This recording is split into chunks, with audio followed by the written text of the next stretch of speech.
Olá, meus amigos, minhas amigas, bom dia, boa noite a todos e a todas. Saudação a vocês que nos acompanham aqui no nosso canal. Pedimos a bênção de Jesus de Nazaré mais uma vez para a reflexão que vamos fazer. Agradecemos a espiritualidade que nos orienta, nos acompanha, nos inspira, nos conduz. Se você ainda não é inscrito no nosso canal, por favor, se inscrevam. Vejam também as nossas publicações no nosso canal do Instagram, AEJN1942. E temos muita coisa lá publicada com muito zelo, muito amor, compartilhando com vocês tudo que a gente consegue produzir aqui em nossa casa, Associação Espírita Jesus de Nazaré. Hoje vamos refletir sobre o tema a lógica da reencarnação. Via de regra, quando a gente fala de reencarnação, nos nossos ciclos sociais, algumas pessoas têm já algum conhecimento, uns se convencem, outros não, e a grande maioria não tem muito embasamento sobre reencarnação. Na doutrina espírita a gente tem muita informação, nós, os espíritas, temos condição de nos convencermos ou não dessa realidade da vida. Hoje a intenção é fazer abordagem em algumas áreas diferentes desse tema. Inicialmente, falar da reencarnação como uma crença milenar, algo lá dos nossos antepassados mais longínquos. Falar um pouquinho também da reencarnação na Bíblia. Muitas pessoas não sabem ou não concordam com os textos bíblicos que tem, muitos deles, muitos livros, tem em alguns trechos a reencarnação.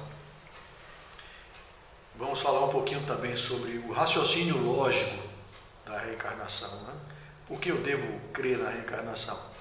Quando já não tenho certeza, o caminho inicial passa pela crença, para depois a convicção. E por último, vamos fechar com provas científicas. Recentemente, nas últimas décadas, nós tivemos aí um avanço no estudo dessa área com provas científicas a respeito da reencarnação. Então, inicialmente, vamos falar da reencarnação antes de Cristo. Os filósofos pré-socráticos, Sócrates, Platão, aqueles sábios que viveram na Grécia Antiga, naquele berço de sabedoria, eles tinham a crença na sabedoria. Platão e Sócrates admitiam as vidas sucessivas. A gente vai encontrar isso nos livros de Platão, especialmente no livro A República. Quem já leu A República, sabe que ali é um compêndio com 10 livros, e no 10º ele fala sobre a reencarnação. A escola de Pitágoras também já falava sobre as vidas sucessivas. Os judeus acreditavam na reencarnação. Nós temos, inclusive, na Bíblia, no Velho e no Novo Testamento, alguns trechos que eu vou destacar aqui. Os judeus eram e são reencarnacionistas até hoje. E vamos falar do momento crucial no Segundo Concílio de Constantinopla, no ano de 553, que é quando o cristianismo, que até então admitia a reencarnação como fundamento, nessa reunião, nesse concílio, passou a não acreditar mais, excluiu a reencarnação do seu campo de princípios, mas até ali fazia parte do cristianismo também, ano 553 depois de Cristo. Vamos ver se a gente consegue sinteticamente falar sobre tudo isso. Inicialmente, eu lancei mão do conhecimento desse professor, por quem eu tenho profunda admiração. Tenho alguns livros dele e bebo também nessa fonte de conhecimento. Professor doutor Severino Celestino, uma das maiores autoridades no estudo desse assunto, reencarnação na Bíblia. E esse livro dele, analisando as traduções bíblicas, vale salientar que ele é profundo estudioso do hebraico, desde muitos anos. Severino Celestino já tem 40 anos de dedicação ao Espiritismo, e desde lá atrás ele se dedica a estudar o hebraico. Quando ele vai a Israel, já foi muitas vezes, para as suas pesquisas, ele não precisa de tradutor, ele fala fluentemente o hebraico. É professor universitário e, mesmo tendo esse conhecimento amplo sobre hebraico, os livros dele passam por uma revisão por um professor muito amigo dele, que é israelita, né? E que, como a sua primeira língua e profundo conhecedor da própria língua, ele faz a revisão dos livros do professor Severino Celestino, razão pela qual os livros dele merecem uma confiança no aspecto tradução, porque a gente sabe que as traduções elas podem sofrer alguns erros, seja da própria dificuldade linguística, seja também por erros de interpretação que redundam numa interferência da própria pessoa na tradução. Os livros dele têm merecido essa confiança, inclusive das pessoas que conhecem o trabalho dele, têm profundo respeito pelo trabalho do professor Severino Celestino. Nesse livro dele, analisando as traduções bíblicas, ele fala, inclusive nas palestras, quem quiser saber mais sobre esse assunto, compre o livro, vale a pena. Vamos prestigiar esse trabalho extraordinário. Mas quem quiser assistir as palestras dele no YouTube, se coloca lá, Severino Celestino, reencarnação, ou outros assuntos que não seja reencarnação, traduções bíblicas ou qualquer outro assunto que esteja na Bíblia, você vai encontrar palestras maravilhosas. E ele diz assim que a Bíblia, ele nunca fez a contagem rigorosa de número de vezes em que se menciona, né, que se estuda a reencarnação na Bíblia e na doutrina espírita, mas ele pessoalmente acha que lá na Bíblia a gente vai encontrar mais subsídios sobre reencarnação do que na própria doutrina espírita. Ele é autoridade para falar, né? E quem estuda o livro dele vê que não é um exagero. A Bíblia está repleta de trechos que abordam a reencarnação. Segundo ele, quase todos os livros da Bíblia falam em reencarnação, desde o primeiro, o livro Gênesis, até o último, o livro Apocalipse. E terceiro, eu já mencionei, né, que a reencarnação faz parte do judaísmo. Nós vamos falar um pouquinho sobre isso também. Pois bem, o Dr. Severino Celestino nos informa, nos seus estudos, no seu livro, que todos os judeus ortodoxos são reencarnacionistas. Você encontra isso nos textos, você encontra isso na Cabala, em todos os livros sagrados dos judeus, do Talmud, do Midrash, na Cabala, você vai encontrar a reencarnação aí de forma clara e explícita. O professor também fala dos Salmos, os Salmos de Davi. E ele vai mostrar como Davi foi um reencarnacionista, né? Como seus salmos falam de esperança, aquela esperança que a reencarnação nos dá, de salvação, de libertação, de oportunidade. A reencarnação é isso, né? Errei, oportunidades de correção. Não sei, oportunidades de aprendizagem. Reencarnação é evolução. São oportunidades sucessivas de evolução. Por essa razão, quem crê na reencarnação se enche de esperança, porque sabe que vai ter, né, indefinidamente, infinitamente, 70 vezes 7 chances na bondade e no amor de Deus para conseguir evoluir. Esse é o espírito da reencarnação, para quem crê, né? E eu vou destacar alguns pontos da Bíblia reproduzindo o que esse mestre traz nesse livro, analisando as traduções bíblicas. Segundo ele, quase todos os salmos, ele cita vários salmos e traduz, coloca no livro a escrita em hebraico e vai traduzindo passo a passo, mostrando, né, de forma clara, paciente, que existem inclusive erros de tradução. E ele mostra alguns verbos que foram mal traduzidos. É muito meticuloso, muito sério, muito profundo o trabalho que o Dr. Severino Celestino faz a esse respeito. O Salmo 23, que é um salmo belíssimo, eu tirei inclusive fotos do livro, né? Eu tive a oportunidade de comprar esse livro alguns anos atrás e tirei algumas fotos aqui para compartilhar com vocês, com as páginas, né? Mostrando as páginas. E ele mostra como o Salmo 23 é reencarnacionista.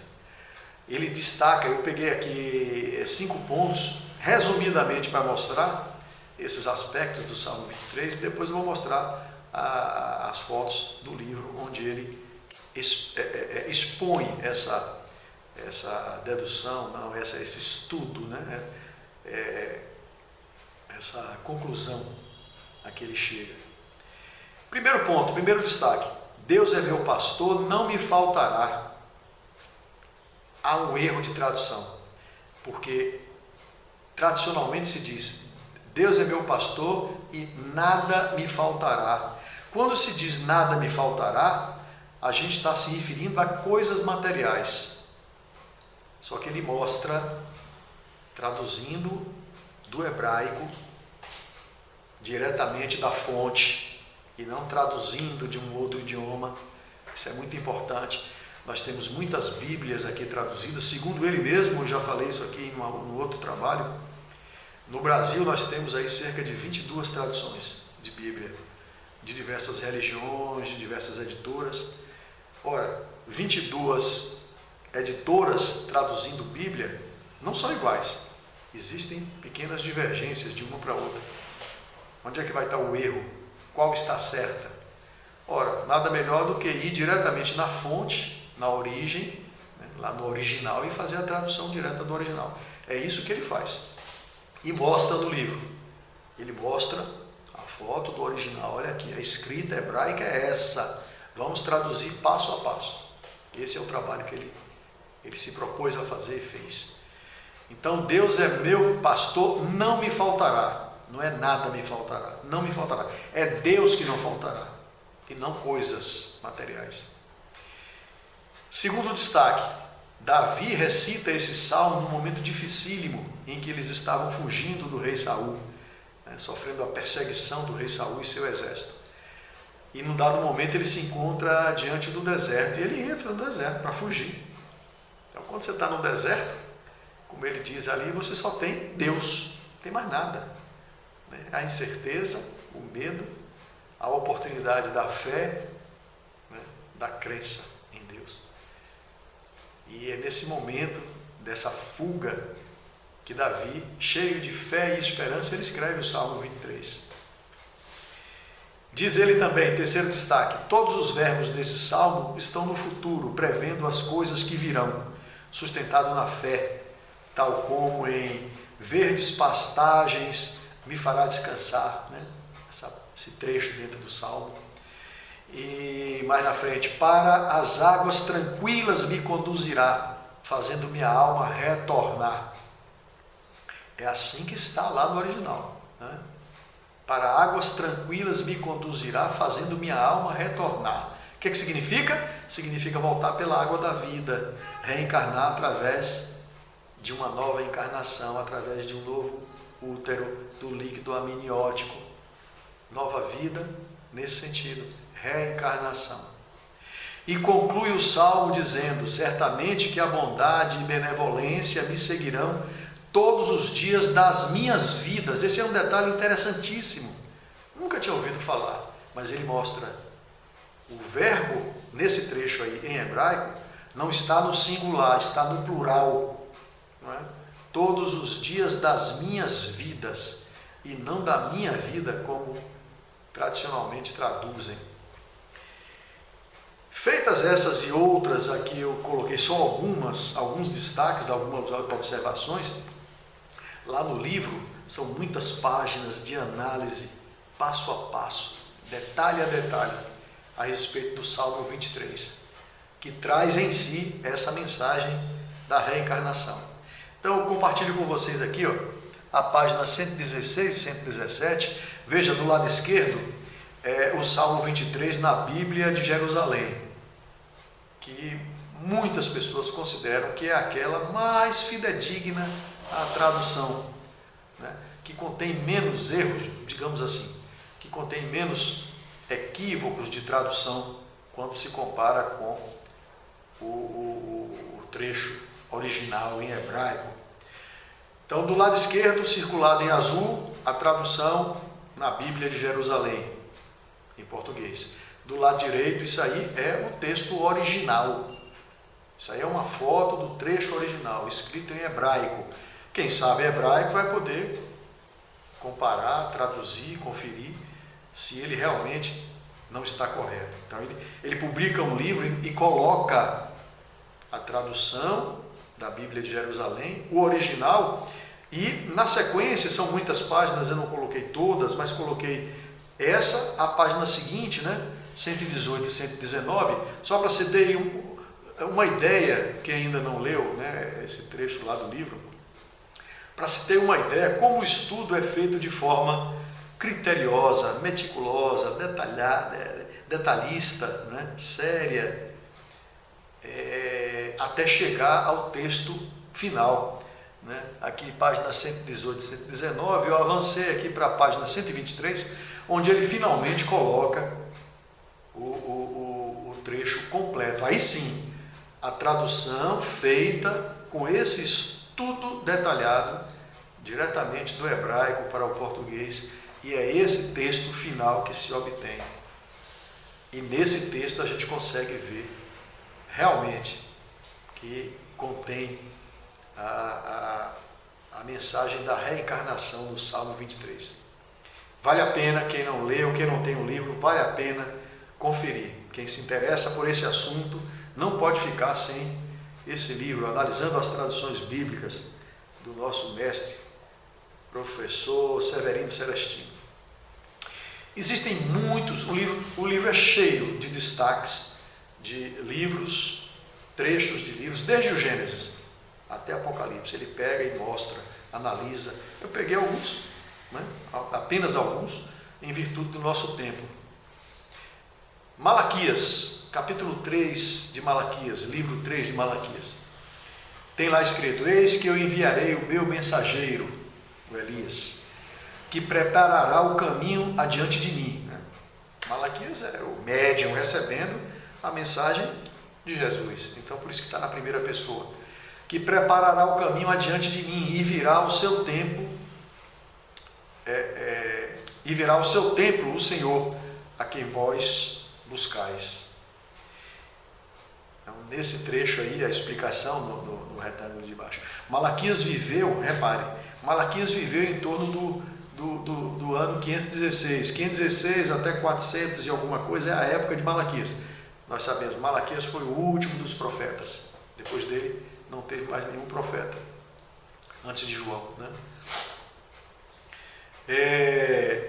E Elias viveu bem antes dele, viveu lá por volta do ano 750. Então, aí quase 250 anos antes. Quando Malaquias então faz essa profecia, ele fala de Elias, que já havia desencarnado 200 anos antes, e fala que ele iria voltar. Como é que ele ia voltar? Como é que Elias iria voltar para preparar o caminho de Jesus? Só pode ser através de uma reencarnação. Aí como é que eu tenho uma confirmação disso? Bom, tem várias. lá em Mateus capítulo 11, está escrito assim, ó, apenas alguns pedaços do capítulo de Mateus 11, né? Esse é aquele trecho em que João Batista já estava preso, estava no cárcere, e houve notícias, né, das pregações de Jesus e dos milagres de Jesus, as curas que Jesus estava fazendo. João Batista, apesar de toda a formação, de toda a convicção que ele tinha, ele hesita, ele tem dúvida, ele pensa, será que é o Mestre? Será que é o Messias? Preciso que ele me diga o que eu já sei, mas eu preciso que ele me diga. E João Batista manda 2 discípulos para encontrar Jesus, para perguntar a ele se era ele mesmo o que havia de vir, ou se eles ainda iam ter que esperar. E os discípulos vão ao encontro de Jesus, e encontram Jesus pregando e curando. Esse é no versículo 2, né? E João, ouvindo no cárcere falar dos feitos de Cristo, enviou 2 dos seus discípulos. E partindo eles, começou Jesus a dizer às massas, às turbas, a respeito de João. Jesus fala para os discípulos, volta e diz a Jesus, diz a João Batista, tudo o que vocês viram aqui. Os cegos veem, os leprosos estão limpos, os coxos andam. Diz para ele isso, basta. E diz a ele que eu o amo. E eles voltam para dar a notícia a João Batista, claro, impressionados porque eles presenciaram, né, aquele momento de pregação e cura de Jesus. Quando eles partem, aí Jesus começa a falar para as pessoas a respeito de João Batista, né? Que foste ver no deserto uma cana agitada pelo vento? Mas então, que fostes ver? Um profeta? É isso que procuravas lá no deserto? Sim, eu vos digo, e muito, aqui está errado, eu esqueci o acento, é muito mais do que profeta, né? Porque é este de quem está escrito, eis que diante da tua face envio o meu anjo, que preparará adiante de ti o teu caminho. Ele repete a escritura, porque todos os profetas e a lei profetizarão até João. E no final Jesus arremata a mensagem, dando assim a mensagem direta que as pessoas queriam e precisavam ouvir.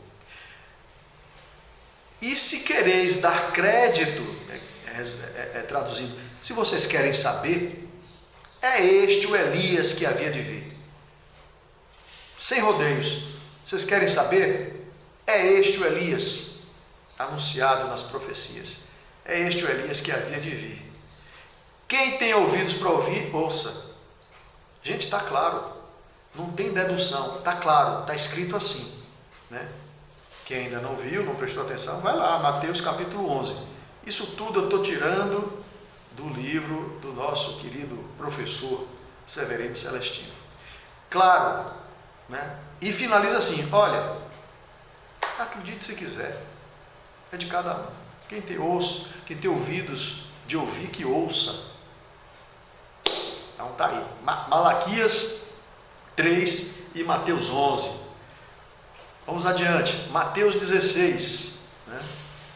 Repara esse como também, veja, o que mais precisaria ser dito do que isso que está no Evangelho de Mateus capítulo 16. E chegando Jesus às partes de Cesareia de Filipe, interrogou os seus discípulos dizendo, Jesus naquele momento em que ele pergunta aos seus discípulos, né? Quem dizem os homens ser o Filho do Homem? Eles respondem, né? Senhor, uns dizem que tu és o João Batista, outros que tu és o Elias, outros dizem que tu és Jeremias, ou um dos profetas. Ora, como é que Jesus poderia ser um dos profetas? O último, Malaquias, viveu há 500 anos antes, né? Isaías, Jeremias, 700, 800 anos antes dele. como Jesus poderia ser um dos profetas? De que forma? Só pode ser reencarnando, né? Aí, Mateus, capítulo 16. O Evangelho de João, capítulo 3, tem aquele famoso diálogo de Jesus com Nicodemos. Não posso deixar de citar também, né? Capítulo 3 de João, versículos 3 a 16. Jesus respondeu e disse: na verdade te digo que aquele que não nascer de novo não pode ver o reino de Deus. Nicodemos responde: como pode um homem nascer sendo velho? Pode porventura tornar a entrar no ventre da sua mãe e nascer? E Jesus responde: na verdade te digo que aquele que não nascer da água e do Espírito não pode entrar no reino de Deus, porque não evoluiu ainda, precisa evoluir, né? O que é nascido da carne é carne, o que é nascido do Espírito é Espírito. Não te maravilhes de te ter dito: necessário vos é nascer de novo.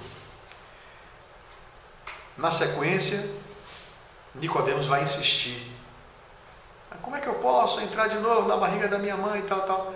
Aí Jesus chega para ele e fala assim: peraí, não se faça de desentendido, você é doutor da lei, você conhece a lei mosaica, você conhece a Torá, você conhece os profetas, você é estudioso, você sabe do que eu estou dizendo, né? Quer dizer, você não está acreditando porque você não quer acreditar.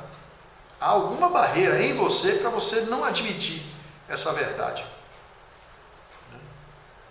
É isso que Jesus diz para ele. E finaliza dizendo: não tenho mais nada a te dizer. Se eu te falo das coisas da terra e tu refutas, né, tu não acreditas, como é que eu vou te falar das coisas do céu? Esse diálogo também de Jesus com Nicodemos, ele é marcante, né? Então, pessoal, tem muito mais coisa, muitos mais livros, destaques, que não deixam dúvida a respeito da reencarnação na Bíblia. Eu trouxe só esse em função do tempo, né, restrito que nós temos. Vamos avançar agora para um outro tópico que eu queria trazer e compartilhar com vocês.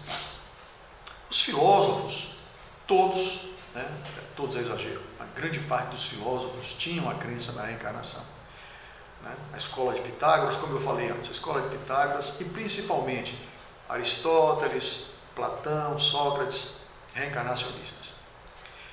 E Aristóteles criou a lógica filosófica, a coerência do pensamento.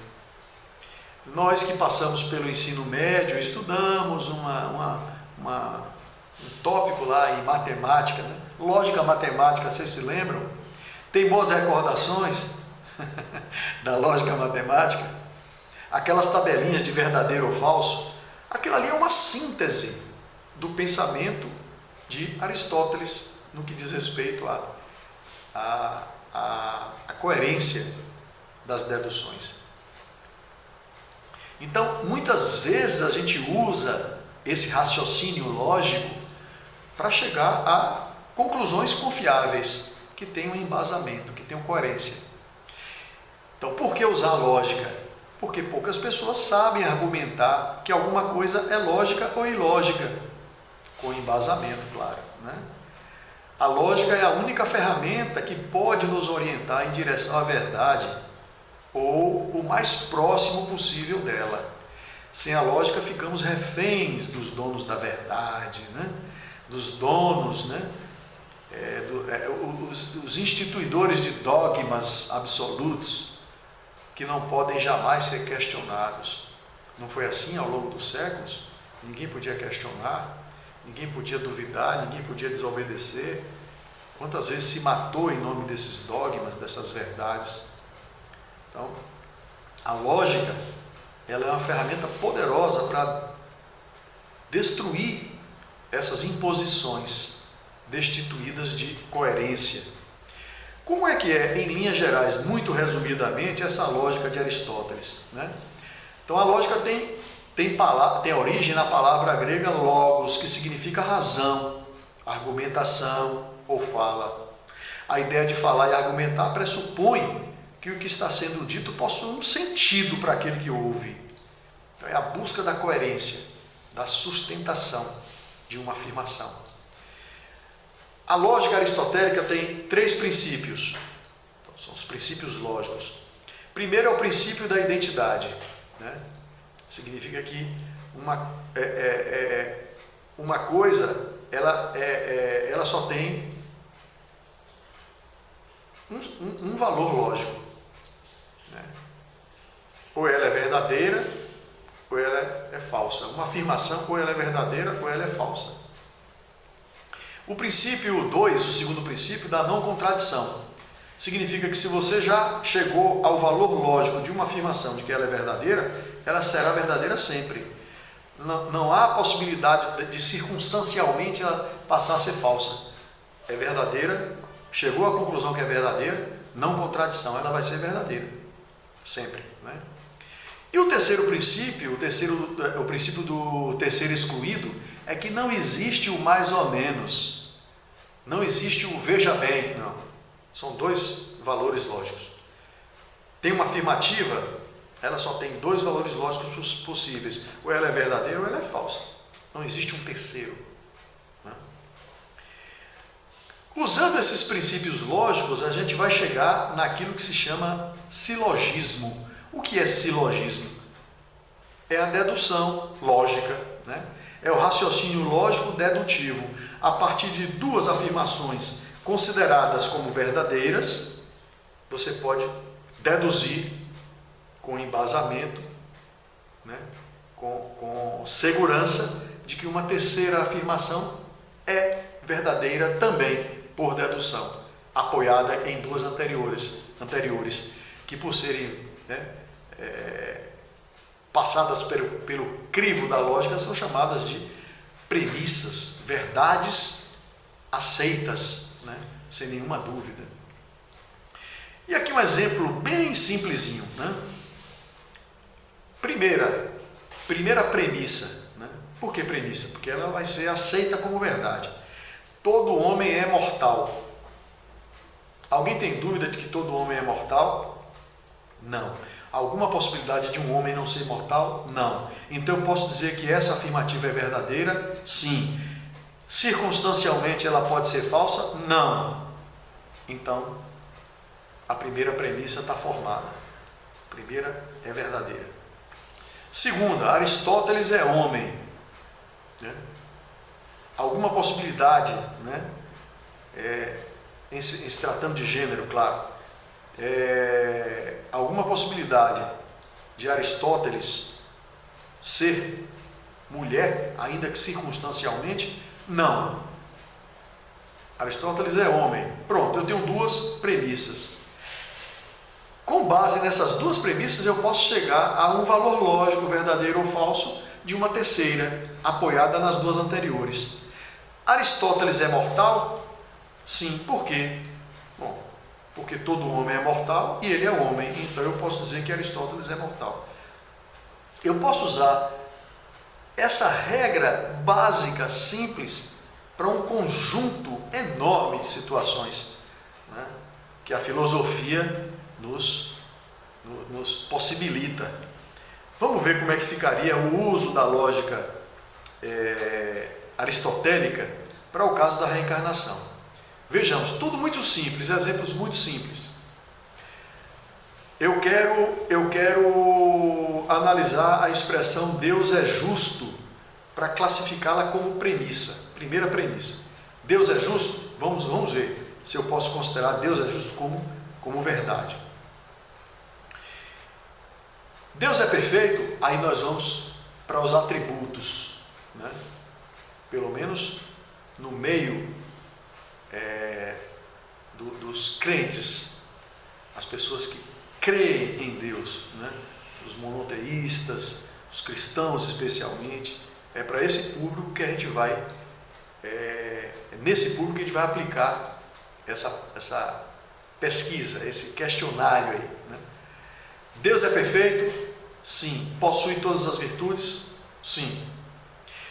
Seria ilógico imaginar Deus sujeito às nossas imperfeições?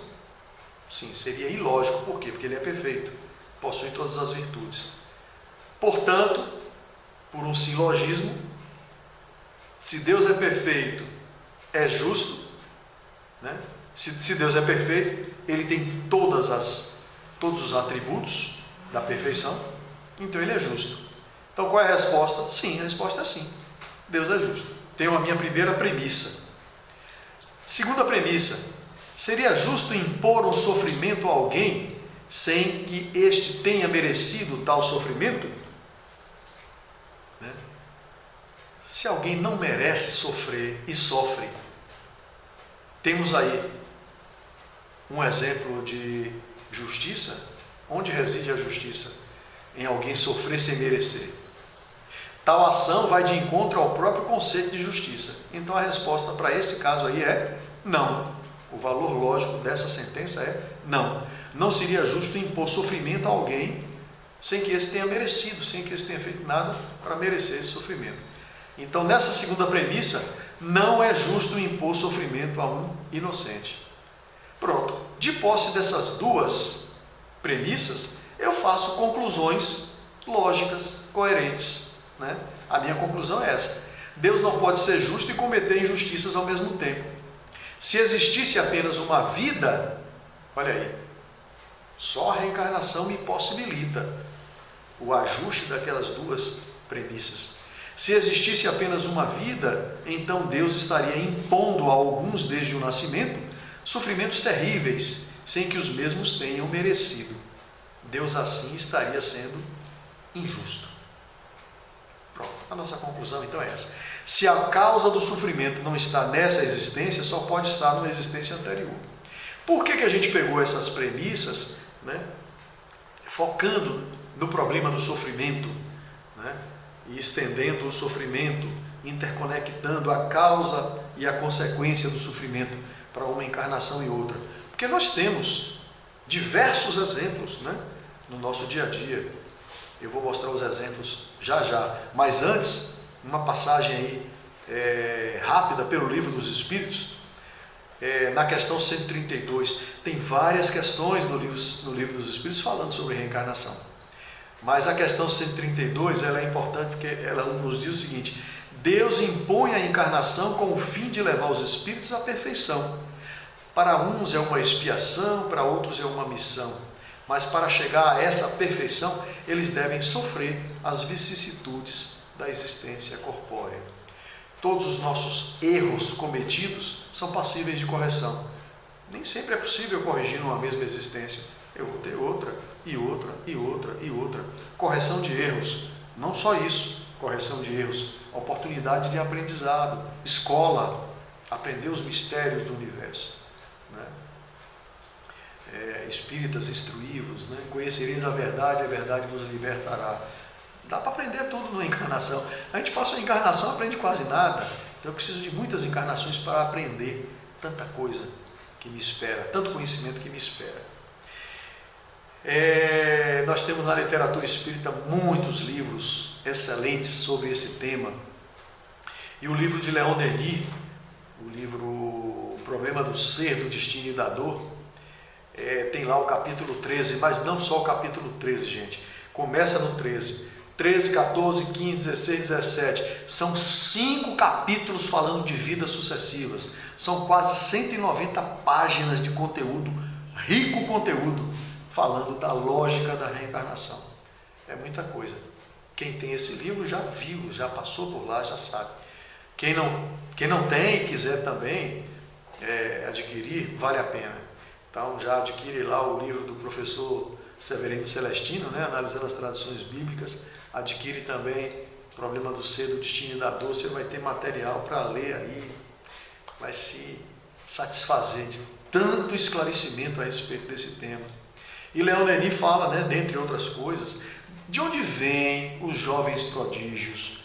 Quantas crianças nascem com uma inteligência que assusta a gente?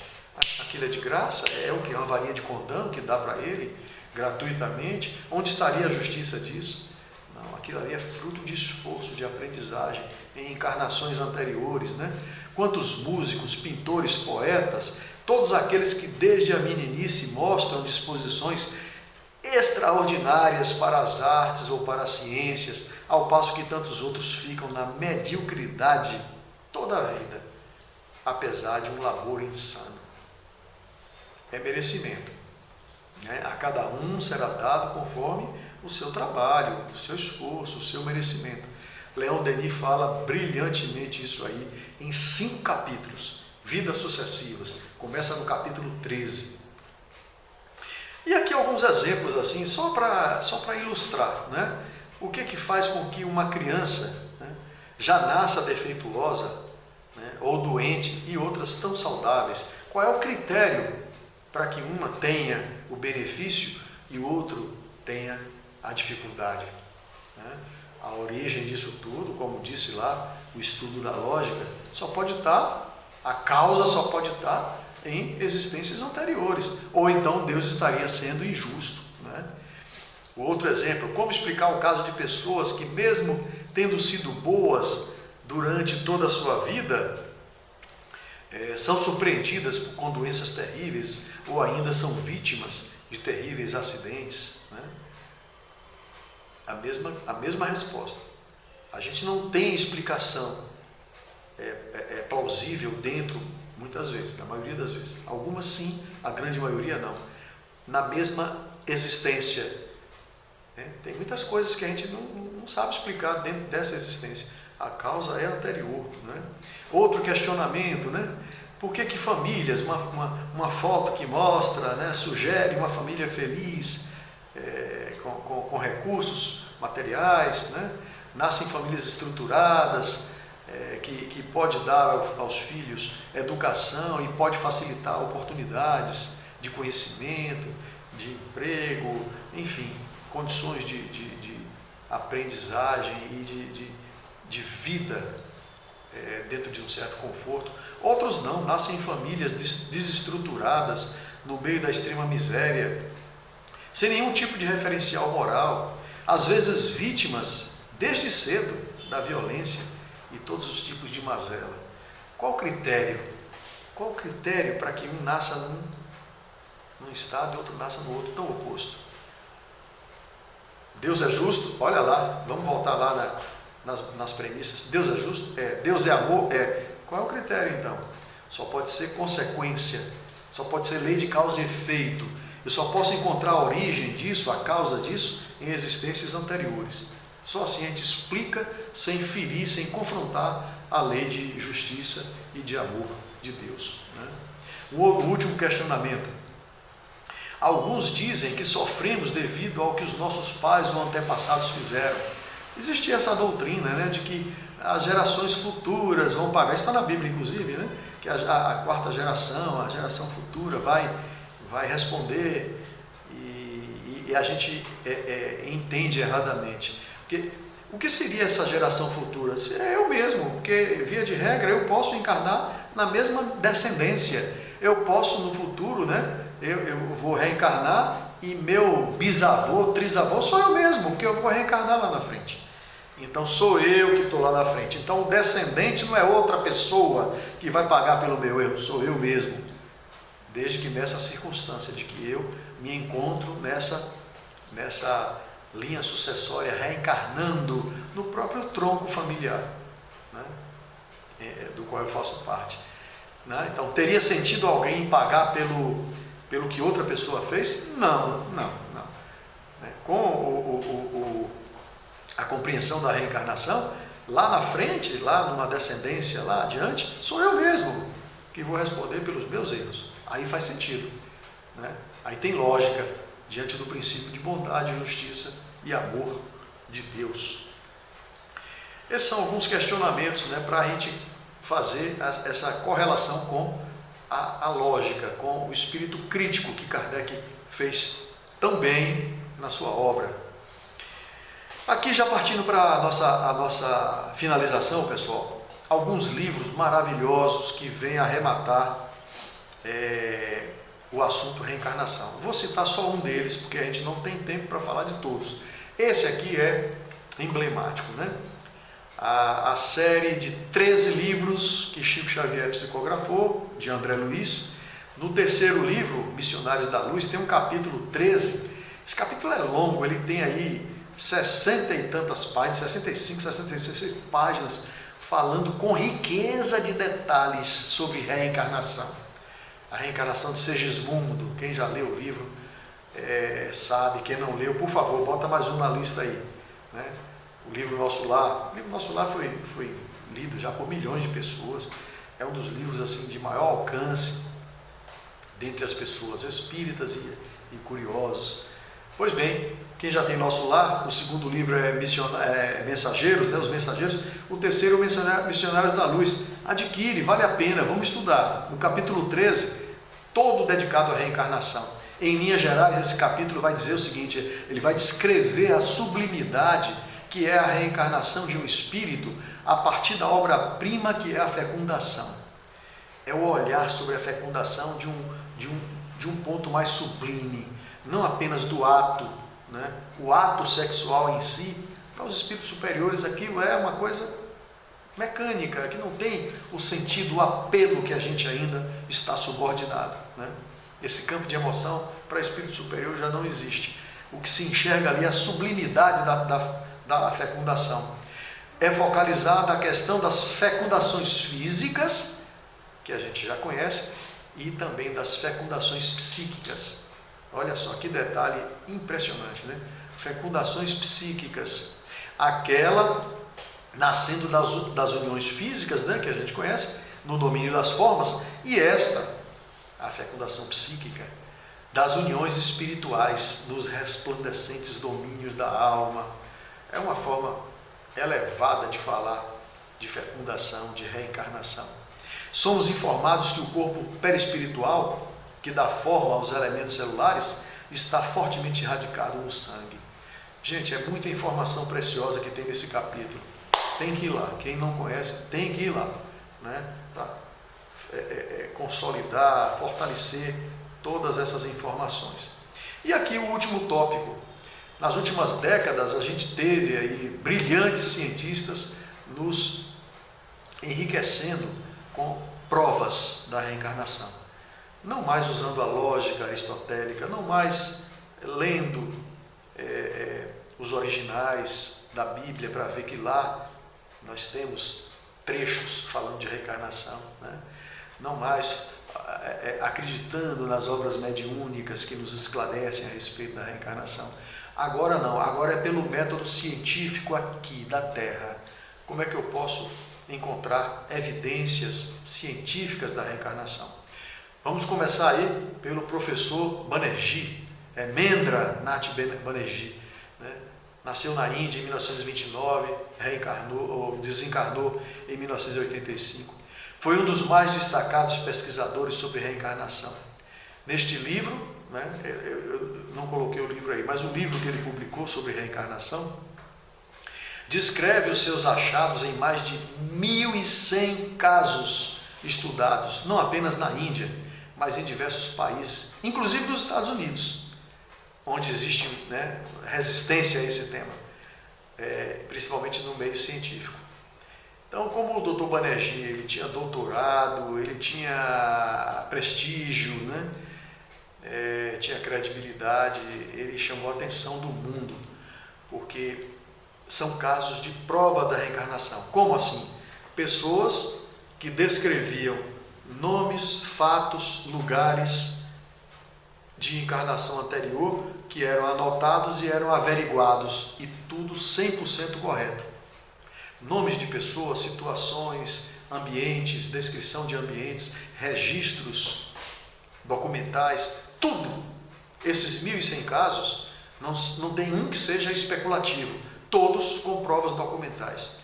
Isso chamou a atenção do mundo e ele influenciou um norte-americano, um estadunidense, um cientista que foi até além na quantidade de casos pesquisados. O Dr. Ian Stevenson, né, professor de psiquiatria da Universidade da Virgínia.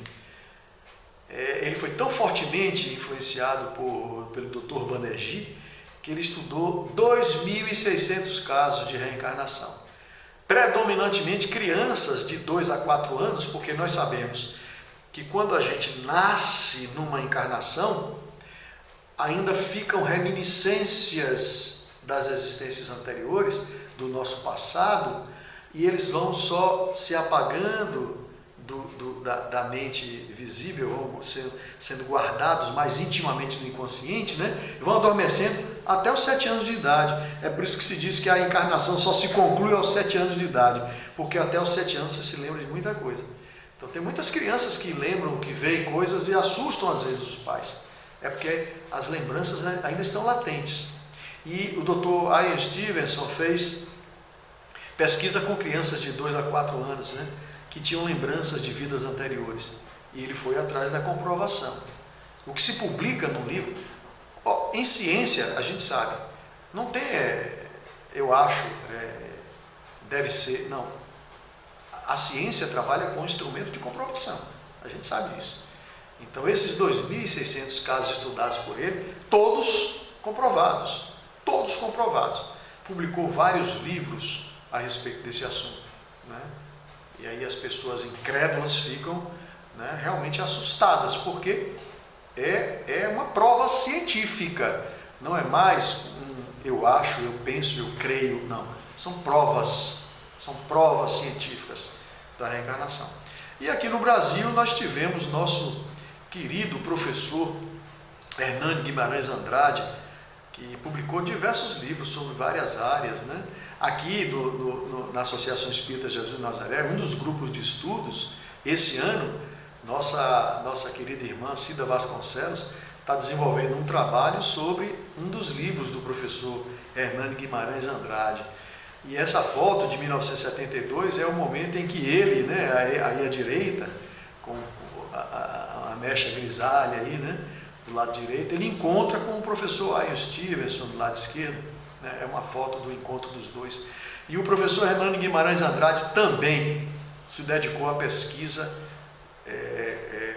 nesse mesmo estilo, né, de relatos de pessoas, predominantemente nessa faixa etária, crianças aí, né, até 7 anos.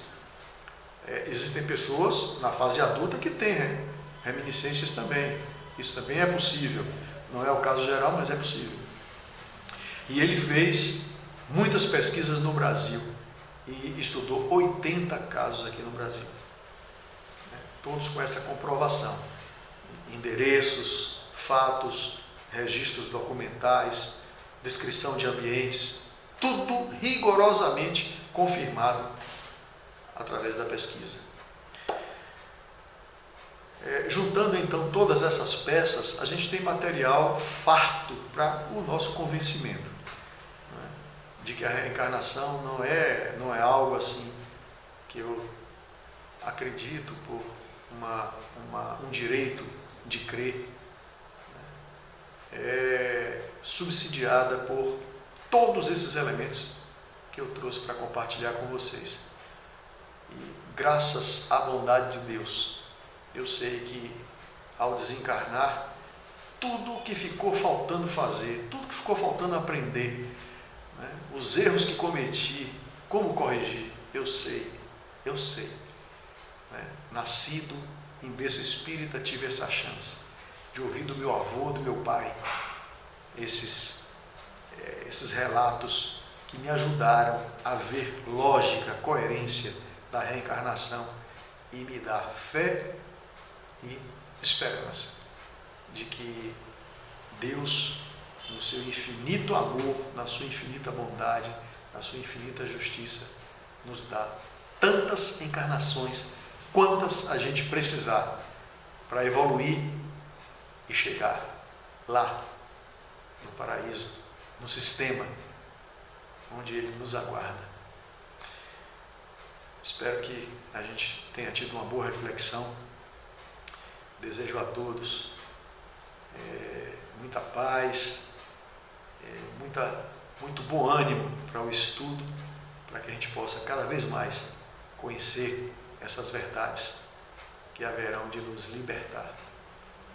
Grande abraço, que Deus nos abençoe hoje e sempre.